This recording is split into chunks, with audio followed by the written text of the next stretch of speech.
Hey, well, 16th of October today, not a day I'll forget.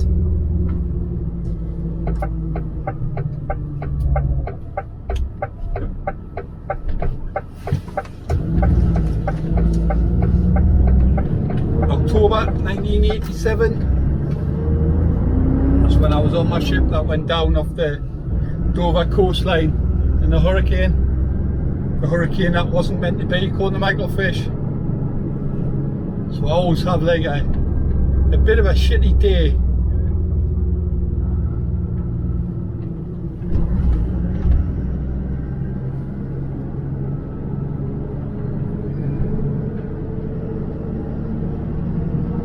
Anyway, just off to posh Pontyland, we call it Pontyland, to help the lads stripping the job. Going to get on the back of the wagon. Stays on the wagon for a nice job on Monday, so that's great. All I've got to do is put a staircase on when I get back to the yard today. Job done. There's 4 of us going to be up on this one, so it shouldn't take long.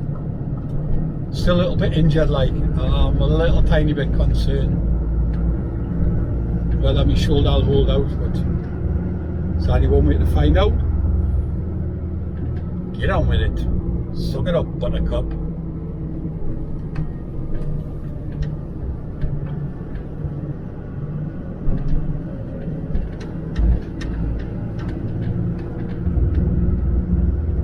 This garage here's where I got me clutch done for the van, my camper van. Spot on. Good guys, good garage.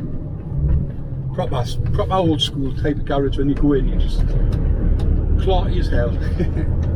Love it.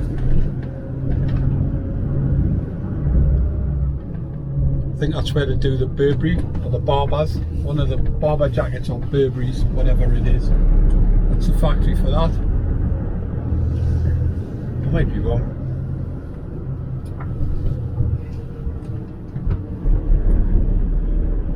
So this is Blythe.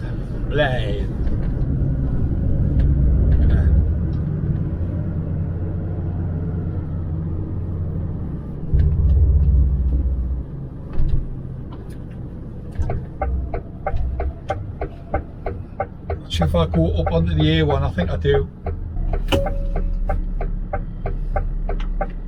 Countryside.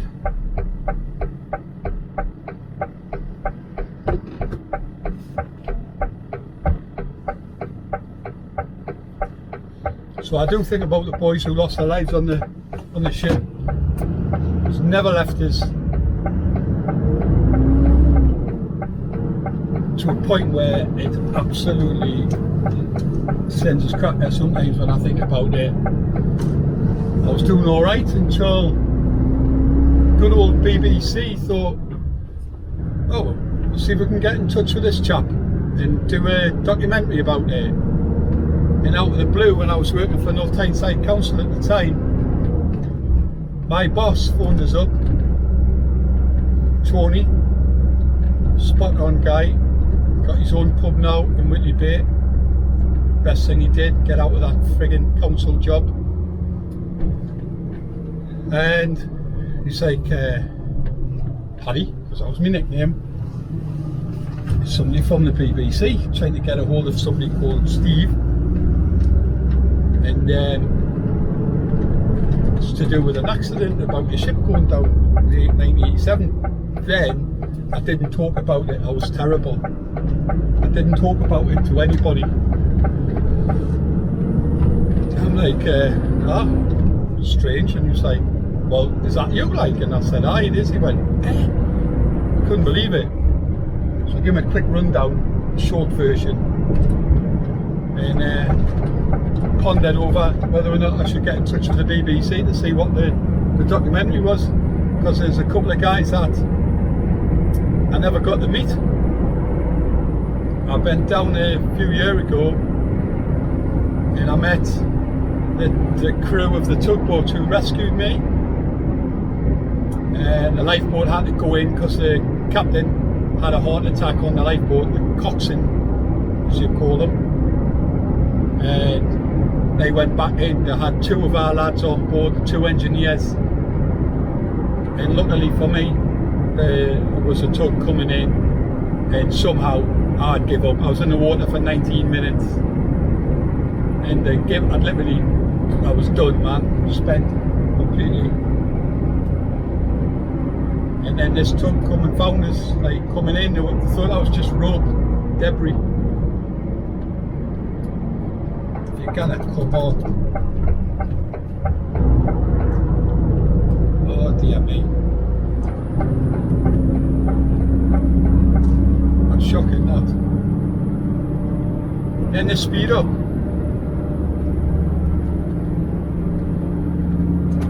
Honest to God. Absolute brat. So the babe wanted to do a documentary, wanted us to like a reunion and everything like that, and talk about the incident, and spoke to my dad and my wife at the time about it, and they were, yeah, it might do you good, you know, you'll get to see the captain of the tug who lived in Greece and the deckhand who you jumped in the water with. And went through it all, kept ringing us for days and days, going through this, that and the other, dates, names, and all of a sudden I heard nothing from them. It was all back in my head. I was not sleeping, I was having a real bad time, bad dreams again, feeling rather fucking flipping down in the dumps. My God. Then I just pinned the idea. I was furious. And then a year later, phone call out the blue, BBC again. So spoke to my wife, my dad again, and my wife's like, leave them. They've minced your brain in big time. Don't go down that road again. But all I could think about was the captain of the tug wanted to shake his hand, and the deckhand that I jumped in the water with. No other way of trying, like, being able to find them, you know. These guys had the power behind them to get me in touch with these people, no problem. So that would have been amazing, you know. So I picked the phone up again, spoke to a guy, and he said it's a different program altogether, but we just want to follow your story and your journey, basically to meet the captain of the tugboat.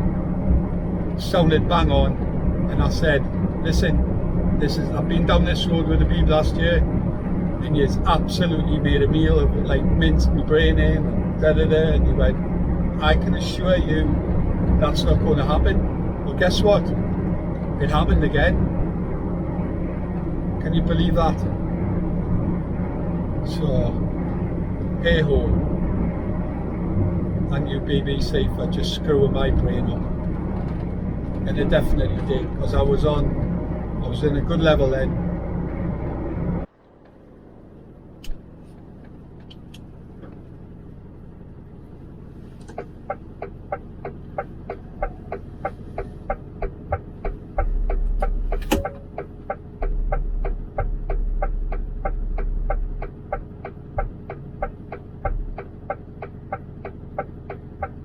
Just rammed everywhere. The A1 there was a nightmare. So it was come down the A1 and then come off at Jedburgh.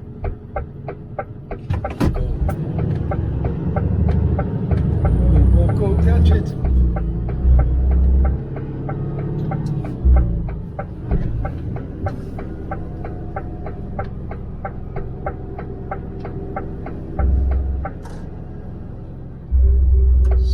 Nine.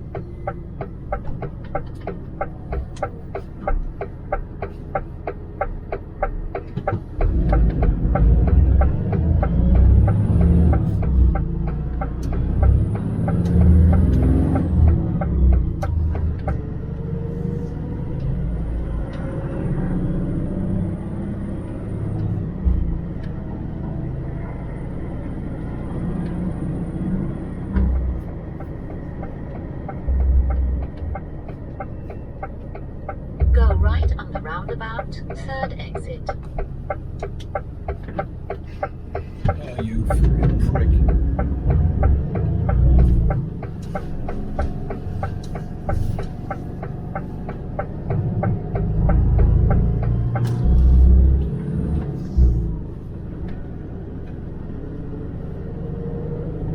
After 200 yards, go left on the roundabout, first exit, then turn right. Go left on the roundabout, first exit, then turn right.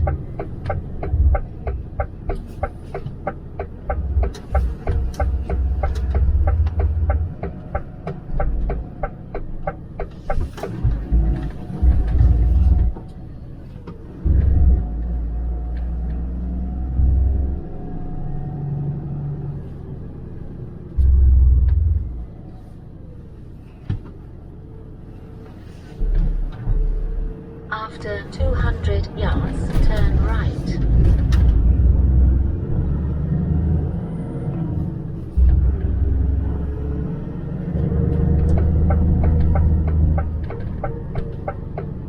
Turn right.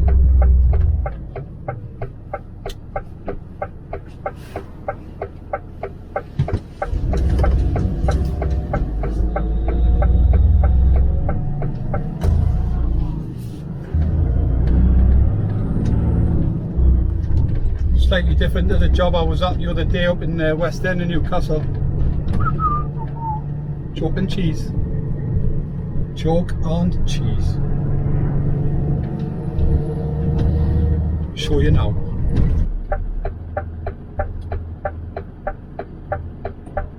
It's not what I would call a sought after area to live in. It's part of West End, it's part of Newcastle. We'll see.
Like to be fully loaded for this.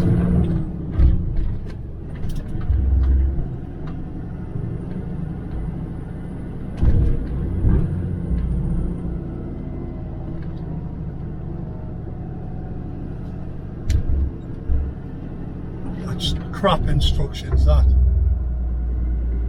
You should have told that person to stop.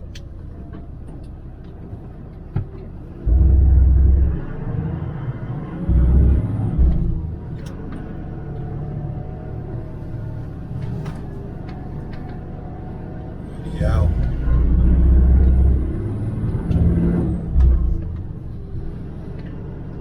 It's not that one.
Try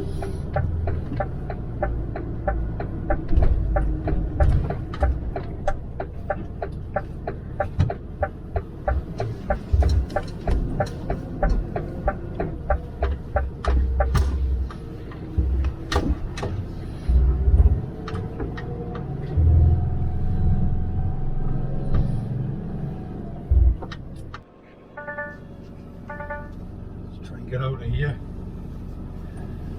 Beirut.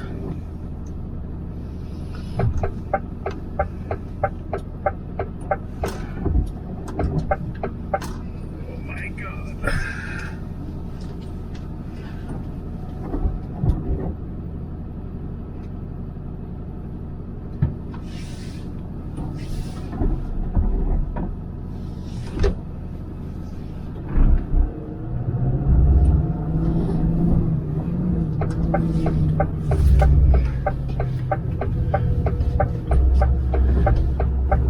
Wow, fucking hell.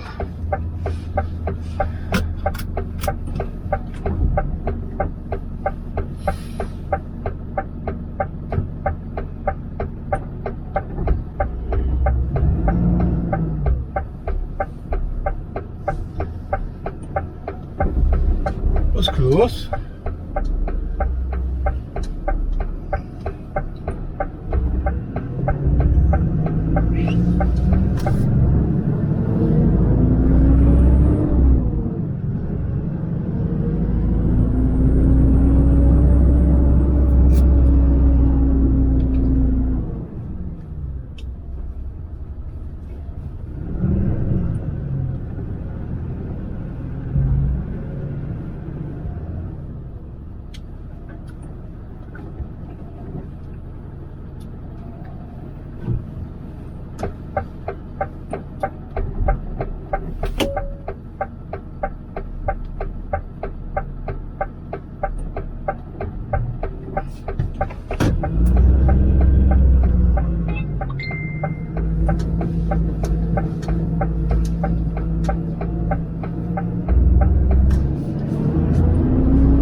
Phew, well, that was a tight job, like houses, lots of scaffold and cars parked everywhere, people walking up and down.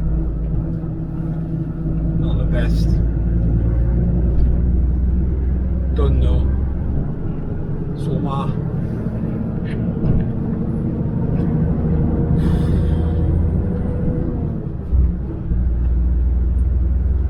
keep going all the way up here till you get on the A1. But the yard.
it works.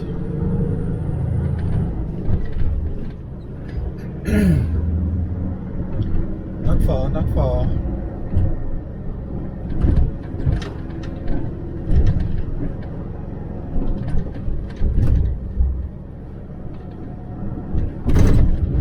After 200 yards, turn right.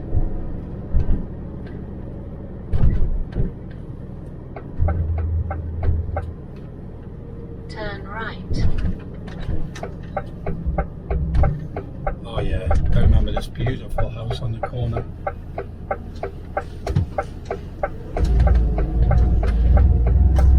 There you go, folks. Looks nicer area. Right, that's it, done. Off for the weekend. Wife's at work all weekend, so I'm going to do a little bit of work on the van. The van.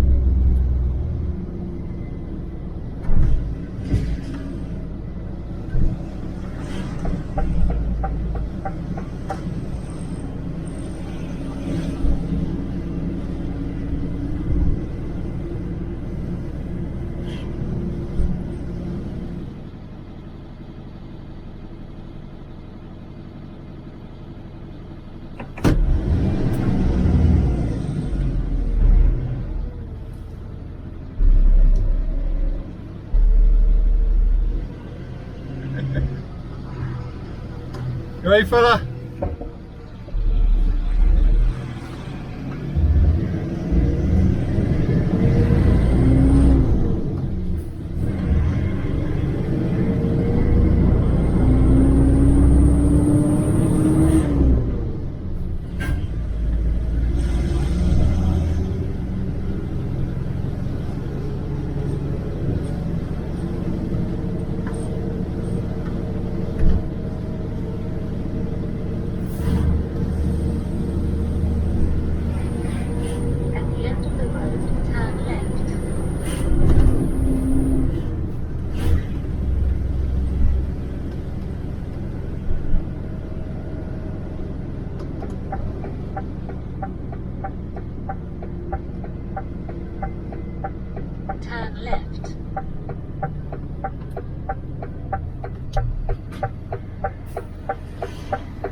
roundabout, first exit.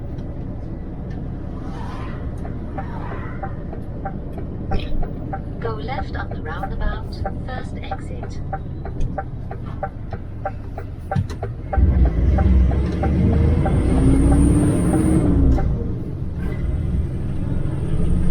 Go left at the roundabout, left at the roundabout.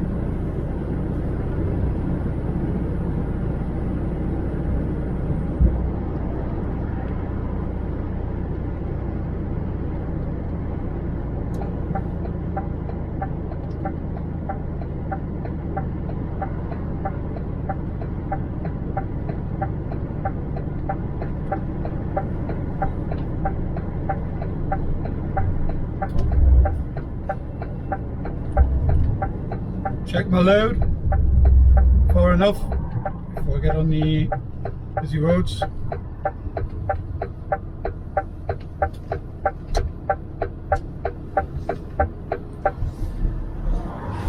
And then the fuel up there, bloody out of order. I wish there was like a way of putting a sign up to see if you're coming in.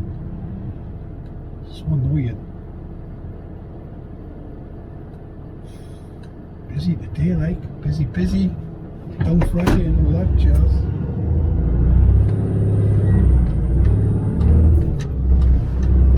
Come on.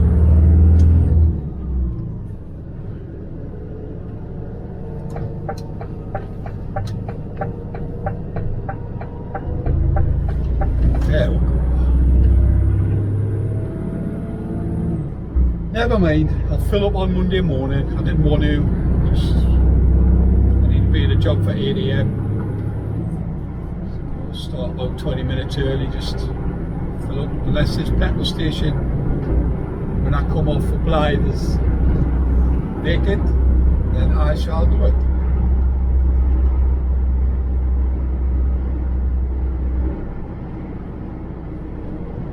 Catch us next time.